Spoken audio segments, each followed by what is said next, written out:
Hey everybody. We're going to start the reading with a featured set of poems from our very own Clay Matthews. Clay Matthews has published poetry in journals such as the Southern Review, D.O., Kenyon Review, Gulf Coast, and elsewhere. His most recent book, Shore, was published by Cooper Dillon Books in 2016. It's fantastic. He's got copies of it over here that he'll sell and sign for you. His other books are Superfecta, Ghost Road Press, Runoff, Blaze Fox, and Pretty Rooster, which I've also read and is fantastic. It's over here. He currently lives in Elizabethtown, Kentucky, and teaches at Elizabethtown Community and Technical College. Everybody put your hands together for Clay Matthews.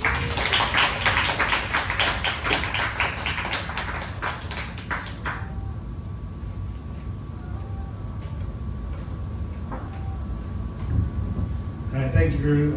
Thanks for putting this on, this series. And I know a lot of you kind of heard me up here before, and so it's an honor to be kind of one of the ones that kicked this off this year. And there's lots of good stuff to come. There's a little sign there with some of the other readers and dates on those things. And there's a sign-up sheet to read poems. I'm going to read a little bit that hopefully you all will read. I'm honestly more interested to hear that than my own voice. So,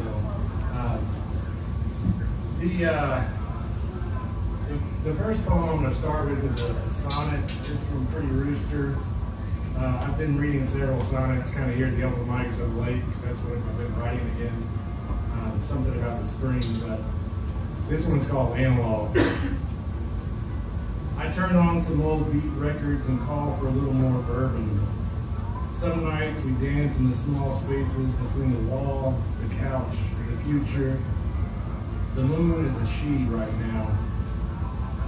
I read an article that said a bit of booze is good for you. Then I read another that said not.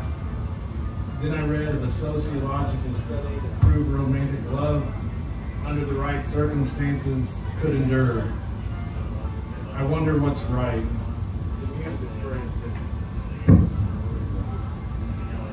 The light of the small lamp glowing in the corner. If you want a couplet, look no further than this. If you want a song, listen here.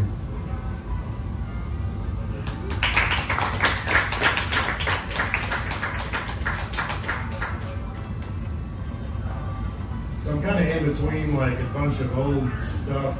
I usually read newer stuff when I come in here, so I didn't want you all to hear all the same things. So hopefully there's not too much repetition, but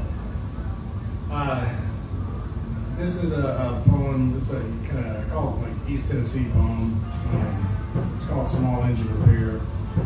It's kind of the last of that time when we had to mow our yards, which is at once joyous and there's a little bit of an elegy for that, I think, but small engine repair. Billy, my neighbor, is dying of liver failure. It's what we don't talk about for once while working on his push mower, not the hepatitis C or the methadone, only this pitch of a cable in the carburetor. Yesterday, someone unloaded a truckload of used tires next door. Their yard looks like a meadow that's lived too hard a life. The uncut grass reaches out like dope needles. We mow our yard with a vengeance, though I weed the flowers less than I used to. Some mornings at Billy's house, I hear the family unloading on each other. His mother screaming at him, he at her, both of them screaming because Billy's sister refuses to come out of her room and care for her daughter, Emma. She and my daughter often play in the evenings. They throw sand at each other and sip soda from a tin can. The life of a child. When will things be all right again? It takes a drill bit, a screw, and the mower starts to run. From my driveway, I hear the last of the grass coming down. The girls play in the space between our yard and theirs. They keep teasing one another, threatening to go home.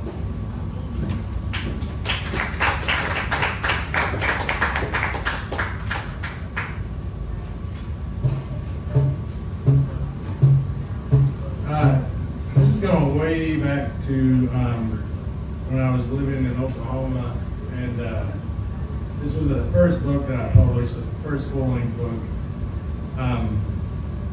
It's kind of set up, I was going to the horse tracks a lot in Oklahoma City, so it's kind of like a racing ticket, basically the structure of the book. But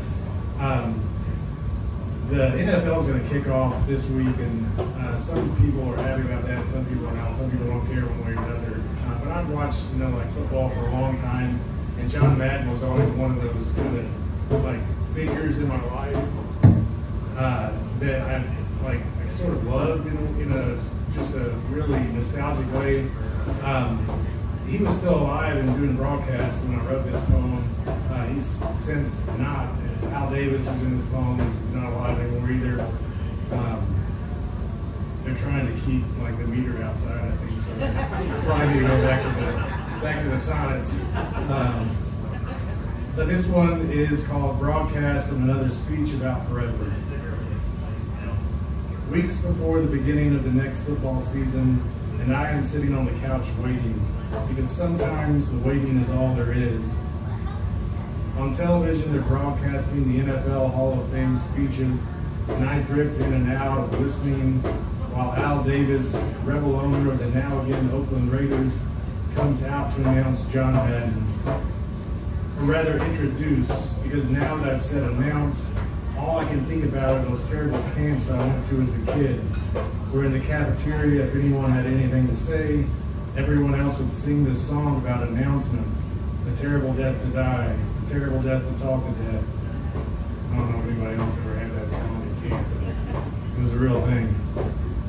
I always hated songs like that, and coming back to John Madden, sportscaster extraordinaire, maybe talking our way out of this life and into the other is the best option possible. And Madden is a huge man, and a man I trust if for no other reason than he seems honest. He wears that garment of sincerity like a loose skin, which is sometimes all I think we really have to shoot for in life. But watching him on television now, on his day of immortality, I can't help noticing how old he's become. Squinting into the sky, and by extension how his years reflect something of my own. I've got a few white hairs on my chest now, and I don't mind really, because as a kid I was one of those who did everything they said would put the hair there. And now that I've earned it, I just as soon it grow old and die in the same place it began. I'm tender about the beginnings and the ends. And Al Davis is old too, coming out with a walker, still dressed in black though and silver. Go Raiders, you bad boy sackers of the world. Then Al speaks, and Madden listens, and I listen, and in Canton, Ohio, the sun is shining, and in my backyard I can hear the beginnings of a quick rain. Al says time doesn't really stop for the great ones, and I get a chill for a minute, and get up to write it down, and in writing it I realize that it's nothing that spectacular. Probably 10,000 humans have said this about another, but then I realize the greatness of the repetition of some things, and the constant promise we offer to others to carry on some memory of the body and soul and sound of a voice crackling on the old speakers of a TV set. Like my friend who is gone now, I know not where, but repeat, love, love, love, love, you sons of bitches.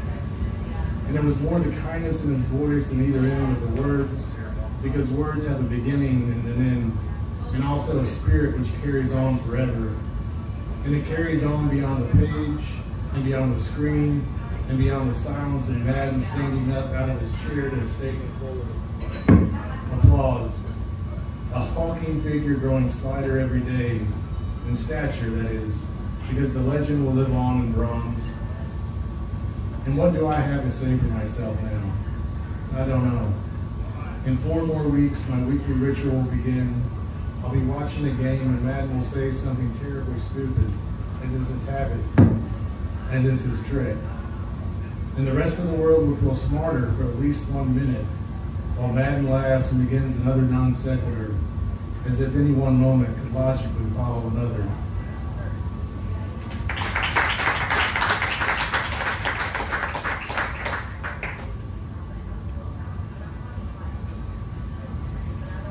do one more from Superfecta.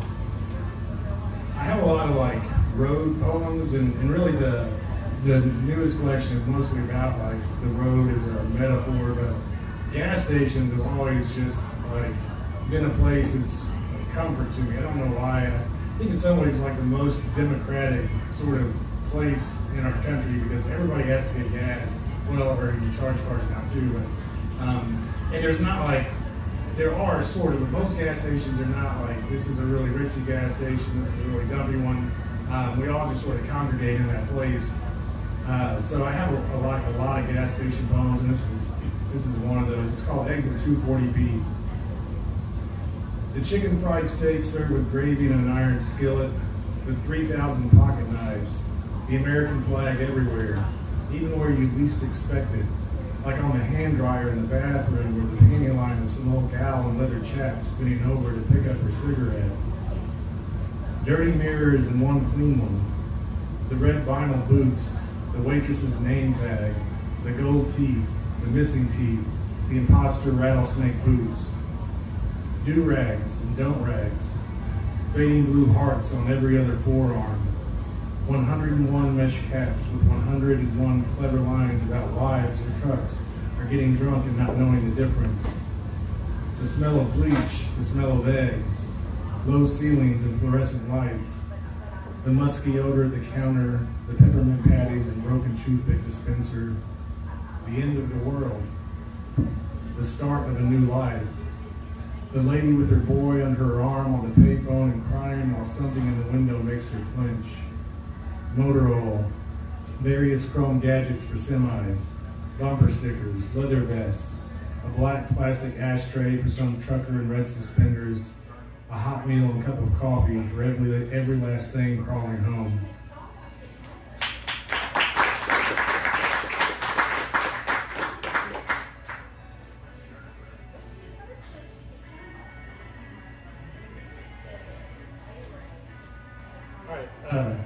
This one's going way back to a chap book I published when I was just kind of getting started as a writer.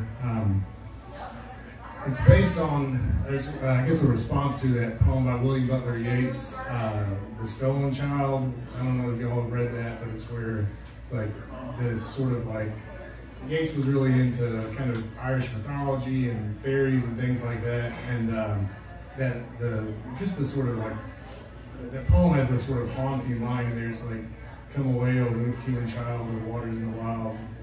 And then, so there's a sort of like refrain of the poem kind of running through there. And it's also at the same time I was learning in the class that I was in about Impressionism, and there's an author, Ford Maddox Ford, who writes about Impressionism, and he had a discussion of that where his definition of it was like, you're looking out a window, kind of like in a train or something, and you see a landscape, and you're paying attention to the landscape, but then you see a reflection in the window, and the reflection is kind of, it's an error that we think it's ourselves. It's really somebody kind of behind us that we mistake for ourselves. And I just always really liked the complexity of that image. So all those things kind of found their way into this. It's called On a Bus to Chicago While Preoccupied with Yeats. Hands folded on a Greyhound bus, two children sing The Wheels Go Round, and in the windows the pale reflection of this. Come away, come away. We are moving on an obsolete course toward a mingling of words and hands and luggage passed over an empty hallway, an empty suitcase set to motion in an empty direction. The station and hardback seats. We're all Puritans on some level. Staring at the wall, it seems an apparition appears, a ghost of some symbol I once knew that passes through me and into the vending machines. An old woman with false teeth. An old woman with false teeth in her hands asks if this seat is taken. And no, please, sit. Come away. The clock suggests time travel. Come away, and we walk through this dome and into a light. In Chicago, under an overpass, the silhouette of the Virgin and salt stains and a gathering of candles.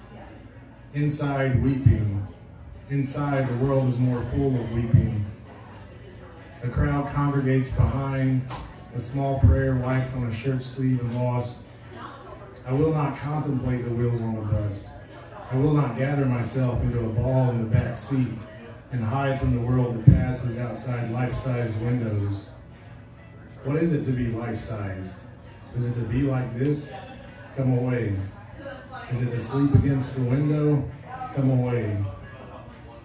The world is more full of weeping. In the black tent of an El Dorado, I see the manifestation of a small child without any arms, a bucket of water hung around his neck. We wear this misery. Come away, child, come away. We are traveling in an empty direction. The quiet knitting of a scarf that won't stop until we reach our own point of view. I am less than tired, but more than able to fall asleep. Underneath a hum, underneath a resonating that calls me out of where I want to go, that brings the mind to look out where the sun makes little of a long grass plain, where the sun makes little of what it is to understand. Come away, so we go, to the waters and the wild. Come away, so we go. Come away, oh human child. Oh human child. We are heading towards, we are going. Hands folded, and off the windows the sound reverberates inside.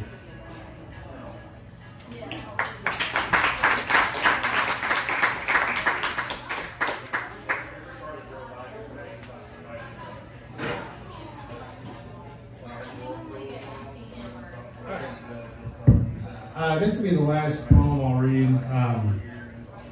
I grew up around horses, and my daughter's been riding, and so we still spend some time around horses. But strangely enough, I've had a lot of horse deaths, which I guess if you've had pets of any type, you kind of deal with those. Death of a horse is a little bit different. They're giant, and so it's, this one's called "The Dead Horses I Have Known." And I'll just say thanks for everybody for coming out. I hope you will sign up to read if you haven't already. And then I'll finish this up. The dead horses I have known. There was the gray mare who broke her neck in the 2-horse trailer when it came off the hitch. Her eye opened to the pasture and sky, the dually and irrigation ditch. I won't tell you anything metaphorical about looking into a horse's eye, only look into a horse's eye. And Pete, the small babe who bumped once and fell while I was on his back, a heart attack in the middle of the arena, me trapped and small under him dying. I remember nothing, then standing beside a backhoe over a grave large enough for an elephant, a pond in the distance, a junkyard, something not quite like a service held by 2 men in boots. Then the one that foundered, and the one stone dead back in the stall, legs sticking up like some dinner table thrown over in rage, left in an empty house forever. The one at neighbor's shop, the one in Oklahoma that starved, the one that broke free and ran through the darkness into the open highway and headlights. In the fields of time, I sometimes picture a desert, the giant rib bones of a horse blown with sand, the sound of the sweet, slow breath that once neighed at swallows in the rafters. There was Scout, a child's horse, who we found standing, solid in the pasture, his hooves planted into the soil where he was already growing into something else. Our hands as we pulled the head on his halter, the going nowhere, his neck giving way and pulling back again. He never left that spot, died there 2 days later, the halter gone, the feed in a bucket beside him. When I told you to look into a horse's eyes, maybe I should have prefaced with this: glass and water, a smaller world mirroring a rope and a boy, and further behind that, the impossible place where a field met the sky. All right, thank you.